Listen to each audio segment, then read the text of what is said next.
और अब बड़ी खबर रायपुर से, आज होना है मंत्रिमंडल में फेर बदल। मोहन मरकाम आज बनेंगे मंत्री, राजभवन में होगा शपथ ग्रहण। मरकाम को राज्यपाल शपथ दिलाएंगे। पूर्व पीसीसी अध्यक्ष मोहन मरकाम कोंडागांव से विधायक हैं। संगठन में जिम्मेदारी निभाने के बाद अब सत्ता में भागीदारी निभाएंगे।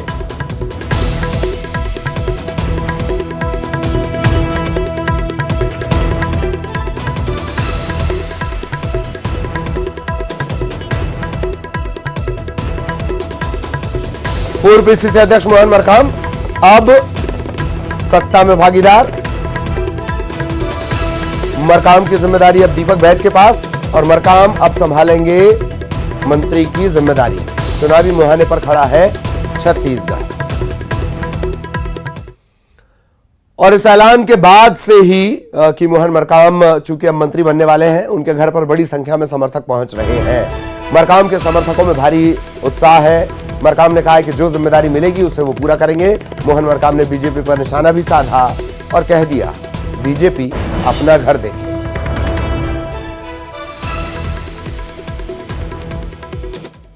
मोहन मरकाम हमारे बीच मौजूद हैं। अब से कुछ देर बाद वो कैबिनेट मंत्री हो जाएंगे।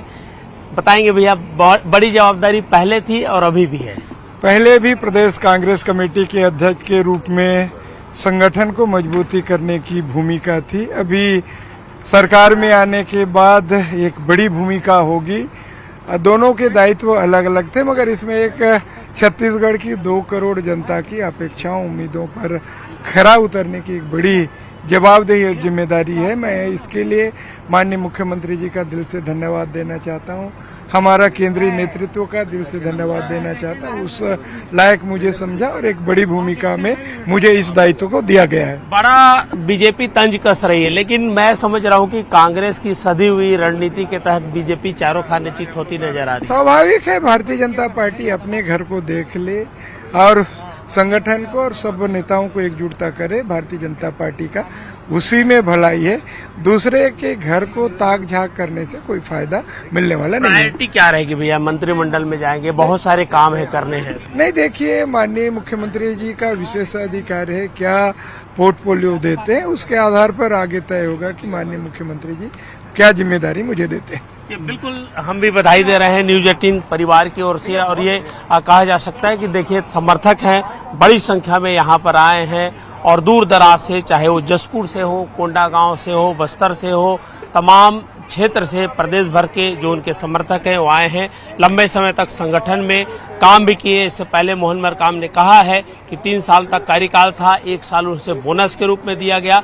ये बात अलग है, राजनीति है। बीजेपी तंज कस रही है और कांग्रेस सधी हुई रणनीति के तहत 2023 के विधानसभा चुनाव में उतरने को पूरी तरह से तैयार है। और एक रणनीति का नतीजा भी इसे कह सकते हैं कि पीसीसी चीफ, पूर्व पीसीसी चीफ मोहन मरकाम को अब कैबिनेट मंत्री का दर्जा मिलेगा। कैमरा पर्सन राजेंद्र चौधरी के साथ युगल तिवारी, न्यूज 18 रायपुर, छत्तीसगढ़। हम इस वक्त मौजूद हैं पूर्व पीसीसी चीफ मोहन मरकाम के घर। अब कुछ देर बाद वो कैबिनेट मंत्री बनेंगे। मैं अपने सहयोगी राजेंद्र जी से कहूंगा, देखिए यहाँ पर बड़ी संख्या में उनके समर्थक हैं, वो मौजूद हैं। दूर दूर से, रायगढ़ से लेकर के कोंडागांव, बस्तर, जसपुर, तमाम क्षेत्रों से आए हुए हैं और उनके समर्थक हैं। हम बात करेंगे, कुछ देर बाद मोहन मरकाम जी अब कैबिनेट मंत्री बन जाएंगे। जी, हमारे कोंडागांव के कार्यकर्ताओं के लिए, पूरे छत्तीसगढ़ के हम लोग कार्यकर्ताओं में उत्साह है। निसंदेह जिस प्रकार से उन्होंने पिछले 4 साल में संगठन को एक नया आयाम दिया है, संगठन को मजबूत करने का काम किया है, सत्ता और संगठन के बीच में जो तालमेल बिठाया है, हमें आशा ही नहीं, विश्वास है कि मंत्री के रूप में भी वो एक नया आयाम फिर से स्थापित करेंगे। चुनाव है और चुनाव के वक्त कुछ फेरबदल हुआ। बीजेपी लगातार तंज कस रही है, लेकिन एक क्या कहेंगे इसको, कांग्रेस की बहुत अच्छी सधी हुई रणनीति है। ये सधी हुई रणनीति ही कहना चाहूँगा मैं, और बिल्कुल सधी हुई रणनीति है कि हमको दोबारा कैसे 75 पार करनी है। इसके तहत हाई कमान दिल्ली से जो निर्देश हैं उसके कारण हमारे अध्यक्ष और मंत्रिमंडल में परिवर्तन हो रहे हैं। और निश्चित मानिए, ये हमारे जो बूथ लेवल से लेकर सेक्टर जोन सभी तरफ अच्छे मैसेज गए हैं। इसमें क्या लगता है कि जिस तरह से समर्थक इकट्ठा हुए हैं, दूर दराज से आ रहे हैं, कहाँ कहाँ से लोग आए हुए हैं? हम लोग जसपुर से हूँ, बगीचा ब्लॉक कांग्रेस अध्यक्ष रामेश्वर गुप्ता, और बहुत खुशी की माहौल है। मतलब पूरा सरगुजा संभाग में खुशी के माहौल है कि एक आदिवासी को नेतृत्व करने की जवाबदारी दिया गया है। चलिए देखिए, अच्छी बात कही जा सकती है कि मोहन मरकाम वैसे भी संगठन के शिल्पी के रूप में जाने जाते हैं। अब कैबिनेट मंत्री में उन्हें जगह मिली है, ये कहा जा सकता है कि उनके जो समर्थक हैं काफी उत्साह है। कैमरा पर्सन राजेंद्र चौधरी के साथ युगल तिवारी, न्यूज 18 रायपुर, छत्तीसगढ़।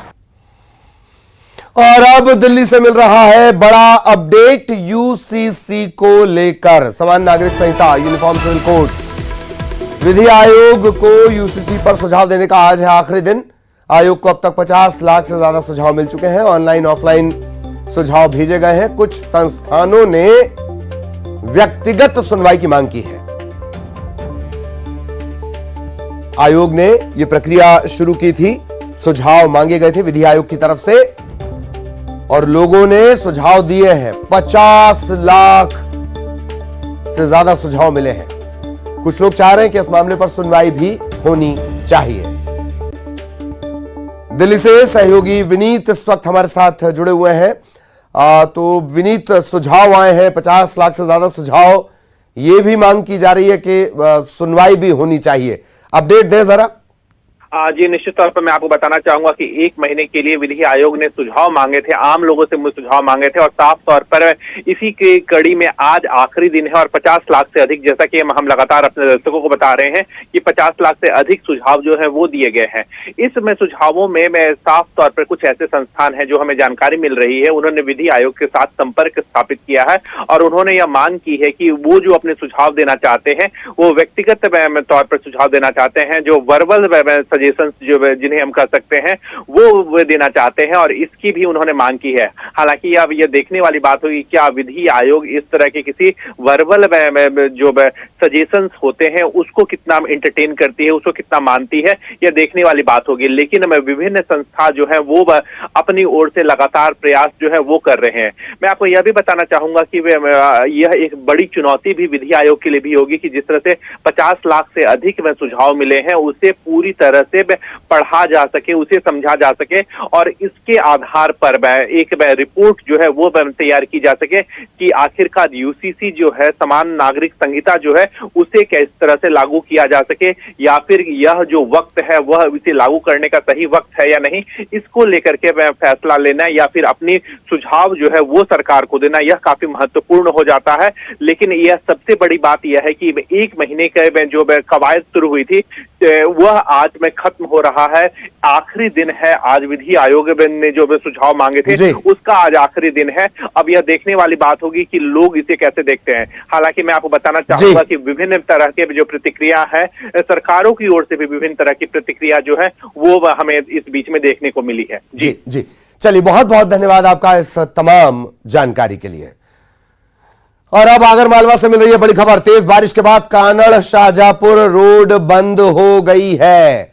ग्राम गाजरिया गांव के पास पुलिया पर पानी चढ़ा हुआ है। पुलिया के ऊपर से पानी बह रहा है, मार्ग बाधित हो गया है। नलखेड़ा कानड़ रोड बाधित हो गई है। आगरमालवा से बड़ी खबर। कानड़ शाहजहांपुर और नलखेड़ा कानड़ रोड बाधित, ये तस्वीरें हैं आगरमालवा की।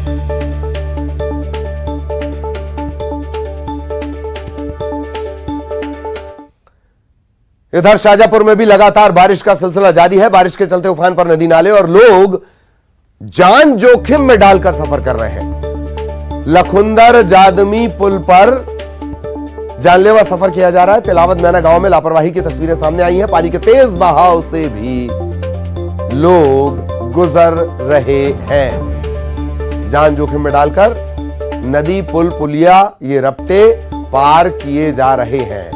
एक पानी का झोंका और जिंदगी आगे आप समझता है।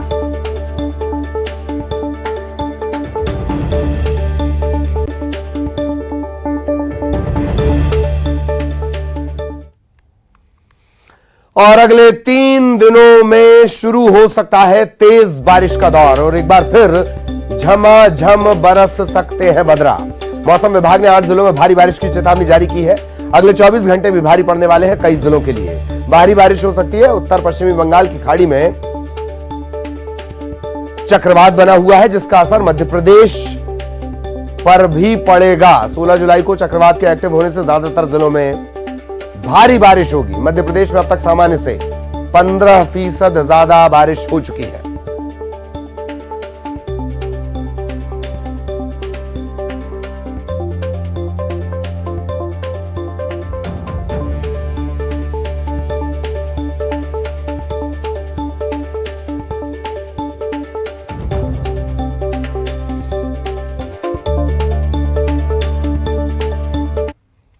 और इसी के साथ इस बुलेटिन में इतना ही। खबरें जारी।